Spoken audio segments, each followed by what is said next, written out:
أمة أخرجت للناس تأمرون بالمعروف وتنهون عن المنكر وتؤمنون بالله ولو آمن أهل الكتاب لكان خيرا لهم منهم المؤمنون وأكثرهم الفاسقون. Assalamu alaikum, dear viewers from around the world. Welcome to this new and exciting series, Nation of Goodness, by Imam Karim AbuZaid. You saw him on The Righteous Companions. You saw him on The Inevitable Journey, and of course, Building a Better Future. You guys, you don't want to miss out on this series. In the first two episodes, Sheikh Karim gave us a roadmap, so to speak, about this whole series. In the third episode, titled Three Conditions. Why did we title it Three Conditions? Because Imam Karim is going to lay out the three conditions that qualifies us to be the nation of goodness. In the previous episode, he said, number one is enjoining the good. Number two is forbidding the evil. Number three is belief in Allah, which begs the question, why is belief in Allah preceded by these two? It must be very important. Well, if you want to find out, let's ask the Shaykh himself. Assalamu alaikum, Shaykh Karim. Thank you for being with us. Wa alaikum assalam wa rahmatullahi wa barakatuh. Dear viewers, Brother Malik, we talk today about the three conditions. You see, when Allah subhanahu wa ta'ala mentioned that we are a nation of goodness, he mentioned conditions. Right. So if you want to be that nation of goodness in this world, benefit humanity, benefit people. And I just want to shed more light on some issue before we move on. I'm telling you, Malik, there is no other nation that possesses the tools to be a nation of goodness but the Muslims. Why? Look at the, you see, to develop the society, you must develop that society in two fronts. In the material side, IT, computers, satellites, iPhones, iPad, technology, but the moral side as well must be maintained. Yes. Excellent point, Sheikh. The only ummah that possesses the tools for both is Muslims. You see, we have the moral platform. The Muslim Ummah. Yes, the Muslim Ummah. And we neglected the first command in our book that leads us to develop the material aspect, which is read. You know, that's the first word that was revealed in the Quran. Read, learn. Right. So we are the only. Look at the Western world. Right. Yes, they are progressing in the material front, but degradation or they are degrading. Degrading or declining in the moral front. And you're having problems, you're having issues. That is why their society will never go any farther than this. They may do more material advancement in that front, but the moral front is declining. But we are the only ummah, the only nation of goodness that possesses both. We can balance those two. Yes, and that's what is needed. Okay. Now, let's go back to the three conditions. Allah subhanahu wa ta'ala says in the Quran, كُنْتُمْ خَيْرَ أُمَّةٍ أُخْرِجَتْ لِلنَّاسِ. Again, I want to stress, we are the best ummah ever brought for mankind. And I'm telling you, I feel so good whenever I recite this verse. It just makes me happy. Because Allah subhanahu wa ta'ala is praising me. Allah subhanahu wa ta'ala is telling me I am the best. But now, based on conditions. I'm not the best because of my color, because of my name, because of my nationality, because of my wealth, because of my money, because of my status. No, absolutely not. Because, number one, you enjoy what is good, you forbid what is evil. And you know who did this work before you? The messengers and the prophets. SubhanAllah. So you're following the footsteps of the best people who ever walk in the face of this earth. The chosen people by Allah subhanahu wa ta'ala. Because this is the task of the messenger and the prophet, and was the task of our messenger sallallahu alayhi wa alihi wa sallam. الذين يتبعون الرسول النبي الأمي الذي يجدونه مكتوبا عندهم في التوراة والإنجيل. Look, يأمرهم بالمعروف وينهاهم عن المنكر. Those who follow and believe in the prophet, the message of the prophet, the illiterate Muhammad sallallahu alayhi wa sallam, who is written in the Torah and in the gospel. Look at the first two qualities with which he was written. He enjoins what is good and forbids what is evil. Subhanallah. Look, when Allah subhanahu wa ta'ala Malik spoke about وَالْمُؤْمِنُونَ وَالْمُؤْمِنَاتُ بَعْضُهُمْ أَوْلِيَاءُ بَعْضٍ يَأْمُرُونَ بِالْمَعْرُوفِ وَيَنْهَوْنَ عَنِ الْمُنْكَرِ. And the believers, female and male, are brothers, are supporters of one another. How they do it? They enjoin what is good and they forbid what is evil. Now you asked a very, very interesting question. And that should be the attitude when you recite the Quran. Why did Allah subhanahu wa ta'ala mention the third condition after the first two, in spite of the fact that the third condition is the most important thing? Believe in Allah is the most important thing. All the messengers were sent to achieve this goal. All the books were revealed to achieve this goal. But why? Believe in Allah was preceded with enjoining good and forbidding evil. I can mention a couple of reasons. But the most important reason, Malik, that you will never be able to attain believe in Allah without enjoining good and forbidding evil. You know why? Because if you live in an environment where it is corrupt, people are doing what they want to do, and you do not do anything about it, they will get to you. You see, they will get to your heart. If you do not try to change it, you will never be able to maintain belief in Allah properly if you do not fix where you live. Sheikh, to interrupt you really briefly, there's a term in Islamic terminology when the bad things become normal. What is that called? When we begin as Muslims to accept bad things and accept them, and it becomes a normal part of life. You know, when it becomes, this is what we call familiarization. Yeah. That your heart becomes familiar. Why? A lot of people do not understand why we're not supposed to attend the funeral of a mushrik. Why? Somebody who is not a Muslim. You know why? A lot of people, oh, that is harsh. You know why? Yeah, they never look at the wisdom behind. They never look at the wisdom. Why? You know why? Because when you go to these functions, and when you hear people say in the name of this and in the name of that, your ear what gets used to it. Yeah. So that's what you're saying. I'm gonna give you a little example.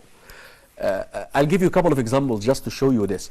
That if you do not fix the environment where you live, you're not going to be able to maintain a straightforward belief in Allah. And that is why the belief in Allah was preceded with that act, which is enjoining good and forbidding evil. The first example, you know the children of Israel, at the time of Moses, alayhi salam, they were in Egypt and they were enslaved. They were brought up in a culture of rocks, stones, idols, Ramesses II. Right. All their lives, and they see all these figures in front of them, right and left. Okay, look at this now. Prophet Musa, alayhi salam, took them out of Egypt. And subhanallah, ya akhi, they saw with their own eyes Allah subhanahu wa ta'ala turning the sea into a bridge for them to cross. And after they crossed, the Pharaoh still thought that this is a bridge. He went in there with his gang, he drowned. They saw this with their own eyes. They saw the might of Allah, the power of Allah. Allah, look, as soon as they passed to the other side of the sea, وَجَاوَزْنَا بِبَنِي إِسْرَائِيلَ الْبَحْرَ فَأَتَوْا عَلَى قَوْمٍ يَعْكُفُونَ عَلَى أَصْنَامِنَا. They saw some Bedouin in the desert worshipping an idol, kneeling and bowing down to an idol. You know what they said to Musa? قالوا يا موسى اجعل لنا إلها كما لهم إله. Can we please have an idol like this? Right away. You know why? Because they were brought up in that culture. They are used to it. Right. For them it's normal. It became normal. I tell you something. You know where I live in Maryland? I lived there for a while. So I ended up living in a house where I would pass by a Catholic church. And they have an icon of Mary at the entrance of the church. Wallahi Malik, I'll never forget this. The first day I'm passing by driving, going to my work in the morning, and I saw this person coming and bowing down in front of the icon of Mary. طبعا they worship that Yeah, type of of woman. They course, worship. They, yeah. they believe that she's a saint. Yeah, So they, yeah, they something like actually pray to her. Yeah. And this is a fact that Allah subhanahu wa ta'ala will ask Prophet Isa, أَأَنْتَ قُلْتَ لِلنَّاسِ اتَّخِذُونِي وَأُمِّيَ إِلَهَيْنِ مِن دُونِ اللَّهِ. Allah will ask, وَإِذْ قَالَ اللَّهُ يَا عِيسَى ابْنَ مَرْيَمَ أَأَنْتَ قُلْتَ لِلنَّاسِ اتَّخِذُونِي وَأُمِّيَ إِلَهَيْنِ مِن دُونِ اللَّهِ. Did you tell people to take you and your mother as two gods beside me? قَالَ سُبْحَانَهُ. Wallahi, the first day my heart was about to get out of my chest. Pouring with, man, this is too much. Yeah, mashallah. What is this guy doing? He's bowing down to an idol. You know, the next day I passed by, I saw another person. Not as much. The third day, not as much. Right, right. The fourth day, not as much. The fifth day, a month, 40 days later, 50 days later, 100 days later, normal. Right. Didn't even develop one feeling against the act. Why? Because I became what? You became used to this. Why you read that hadith about staying amongst mushriks? Why? أنا بريء. I disclaim someone who stays amongst. Of course, the subject can be detailed. I don't want people to take a ruling out of my mouth here. Right. But I want to tell you, this is why. فَاجْتَنِبُوا الرِّجْسَ مِنَ الْأَوْثَانِ وَاجْتَنِبُوا قَوْلَ الزُّورِ. Stay away from this. So that is why in joining good and forbidding evil precede. I'll give you an example. I don't know. I have 2 minutes or 1 minute. You have 2 minutes. Go But ahead. you know, but it's a little bit disgusting to the viewers. You know, I live in Sharqiyya. It's a state in Egypt. A state in Egypt, which is east. So normally I drive and then I go around a place called the Sea of Cows, Bahr al-Baqar. Okay. This is basically the human, things, a running stream of the human. Sewage, raw sewage. Sewage, but open. Okay. So when you pass, the smell you cannot even, but then you're amazed that there are people living around it.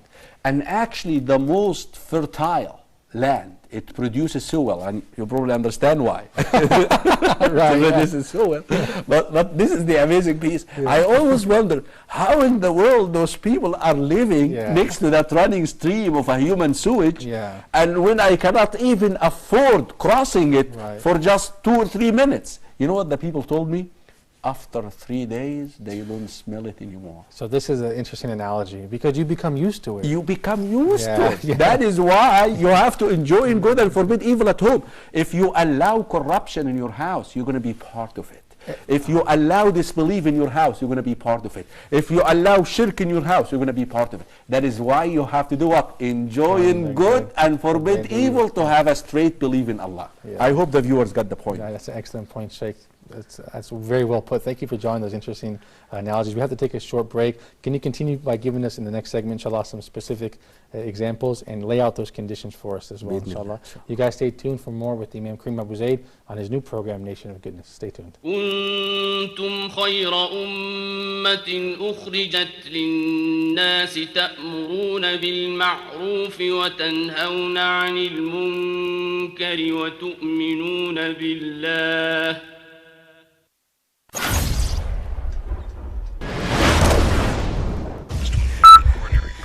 Whispers of Satan, desires, peer pressure, leading you to a dead heart.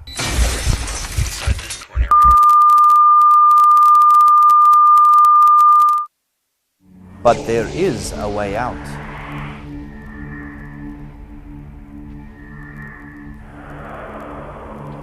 Living Hearts.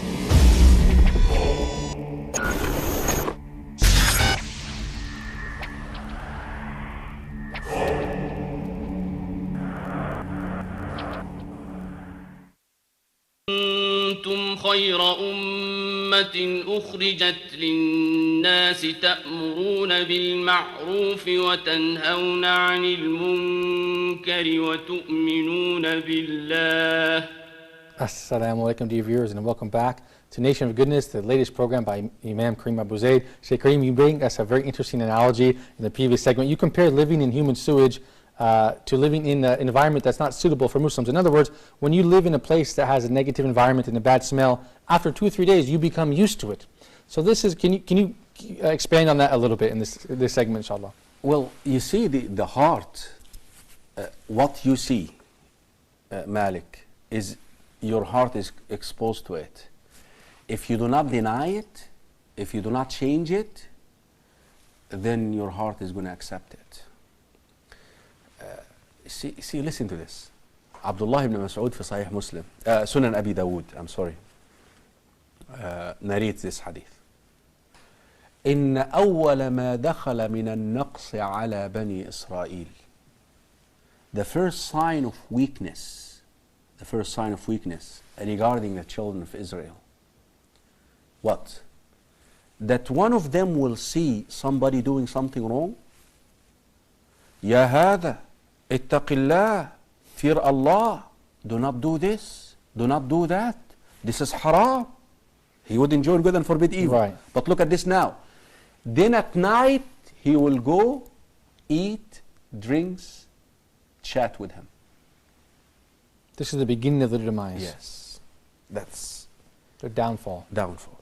You see, if you enjoin good and forbid evil, if you cannot change that thing, you have to separate. I'll give you an ideal example. Why? Because what is going to happen to your heart? Your heart is going to get used to it. Get used to it. And your heart becomes, your heart will suck, will drink that. You will never see it evil anymore. You can feel it. It weakens your Right. iman. You can Right. feel it. It will, your heart will become corrupt in this area. شوف في حديث حذيفة بن اليمان رضي الله عنهما في صحيح الإمام مسلم. تعرض الفتن على القلوب كعرض الحصير عودا عودا عودا عودا عودا عودا. All of these are wording that the trials are presented to your heart. Okay, you look at something with your eyes, or you hear something with your ears, it goes right to your heart. Something haram. Something haram. So the fitna is presented to your heart through the medium, which is what? Your vision or your hearing. Or Right. touching or Right. googling, whatever it is. Yes, yes. Whatever it is. Now, فَأَيُّمَا قَلْبٌ أَنْكَرَهَا. Now, if your heart denies it, haram, أعوذ بالله, astaghfirullah, you turn away from it, your heart becomes strong. But there is another heart who sucks it. Who sucks it. Even so, the person may turn away Right. with his eyes or with his ears, but yet in his heart, man, this is sweet. Yeah, So his heart sucked it. yeah. His heart will never see this evil anymore. It begins its negative effect. Negative effect. Yeah. It will corrupt your heart. And it only gets worse. It will get worse and worse. And that is what happened. And this is why the environment where you live, you cannot, if you cannot speak, if you cannot use your hand, then you have to use your heart. You have to deny this with your heart, but with the denial of the heart, you have to separate. I'm going to tell you a very practical story. واسألهم عن القرية التي كانت حاضرة البحر إذ يعدون في السبت إذ تأتيهم حيتانهم يوم سبتهم شرعا ويوم لا يسبتون لا تأتيهم كذلك نبلوهم بما كانوا يفسقون. Very interesting story. Children of Israel, a village, a town that lives by the Mediterranean Sea. They said, Ya Rab, we want a day that we devote it to you. This verse in Surah Al-A'raf. We devote it to you. We do not. The Sabbath. It's called the story of the Sabbath breakers. Okay. Oh, right, right. They are fishermen, people who fish. Now they said, we want a Saturday. On this Saturday, we're not going to do anything but worship you. No work. Zero work. Now they are fishermen. They go throughout the week, Sunday, all the way till Friday, no fish. They go down, throw their nets. Nothing. Nothing. Look at the test now. On Saturday, the fish will come. They could actually see the tip of it. Right. A lot of fish that day. A lot of fish that day. And they see. You know when you're a fisherman? Yeah. It's your work, your business. You get excited. You see, جُنَّ جُنُونُهُم. And this is how the test, this is how you get tested. Right. You wanted a day to devote it to me. Here it is. Now I'm going to test you with that. You're going to have some glimmers right there. What are you going to do? Look at this now. The town divided into three parts, three categories. Very similar to what we're going to talk about later. Three on. conditions, right, right. No. Oh, types of Muslims, yeah. Types of people. Excellent analogy. Number one, some people who tricked Allah subhanahu wa ta'ala. What did they do? They decided on Friday night they're going to dig some sort of nets, artificial streams, Right. where the fish will go down and they will catch never them. be able to go up, and it will go into a net or into A trench. a A trench, pool, right. a pool, some trickery, Right, and they are not going to fish it on Saturday. right, right, Yet they're going to fish it when? On Sunday. right, right. But technically they are doing it what? The fishing happened on Saturday. Right, right. And subhanallah, Malik, look at the punishment of those people. Yeah, and I'm going to talk about this in a minute. But some of them did this. And the rest of the people are not having any fish, zero fish. So they started, grilling that fish and cooking it. So the people started smelling fish, something wrong. So they went to them, what happened? And they told them what we did. We decided to do this. Basically, they tricked Allah subhanahu wa ta'ala. So the other group said, haram. Right. You are violating the Sabbath. You are a Sabbath breakers, and Allah will bring punishment upon us. You better stop. You better stop. And kept talking to them about it. Whenever they see them, you better stop. You better stop. You better stop. There is that third group that stayed in the middle. لِمَ تَعِظُونَ قَوْمًا. Don't bother. Allah will destroy them. It's not your business. Just leave them. There's people in the middle. It's not personal freedom. It's, let them do their thing and so forth. So now, the people who enjoin good and forbid evil, they said, you know what? This is not going to work. We see you committing this, our eyes will become familiar to it. Our hearts will suck. Yeah. Our hearts will never see what you're doing wrong. What is the solution? Let's build a wall. They built a wall. They separated. Right. You see that concept is so important. That if you enjoin good, forbidding evil with the hand, then the tongue, then if you resort, if you retreat, if you go to the final resort, which is your heart, you must separate. So they placed a wall between them. Subhanallah, one of these days, they went out and they noticed those people are not coming out. So they went on the top of the wall and they looked what happened, and they found them turned into chimpanzees. Subhanallah. So think about this. Really shows the importance, the severity of this topic. Well, it shows you also, subhanallah, look at the children of Israel. They killed the messengers and prophets. They distorted the book. They changed it. They did all type of things. They were so rebellious. But Allah subhanahu wa ta'ala never punished them in a way that He punished them with this one. You know why? You know why, Malik? Because they thought that they can trick Allah. They did this, by the way, thinking that Allah doesn't know that. Right. They can fool Him. They can fool Allah subhanahu wa ta'ala. And that tells you, مَا لَكُمْ لَا تَرْجُونَ لِلَّهِ وَقَارًا. Show some dignifying and honoring of Allah. Right. Allah knows everything. Allah knows what you're thinking about before you think about it. Right. Allah knows the stealeth of an eye. Now you think Allah is not going to know this? Give me a break. The important thing is we go back to the subject here, which is so important. Why the belief in Allah, in spite of it being the most important thing that all of us must attain, was delayed and preceded with enjoining good and forbidding evil, because enjoining good and forbidding evil pave the road or prepare the right environment for that belief in Allah. Okay. Because if you live in an environment, and that is why, Malik, if you cannot practice your religion, if you cannot show that you're a Muslim, if you cannot maintain your iman, if you cannot pray in a place, you're supposed to leave. You're supposed to go somewhere else. Hijrah, you're supposed to do it. But as long as you're able to, as long as you're able to practice your deen, as long as, then you stay where you are and enjoin good and forbid evil. But this is the reason why, because your hearts will become familiar with the evil, with the shirk, with all these type of things. And I want the viewers, and I know I'm addressing a lot of viewers living in the West, when we say that you cannot attend a janazah of a mushrik, you cannot attend a janazah, that is the wisdom behind it. Because if you go to these places and you find people doing this, you cannot go to places where music is played, where mixing is played.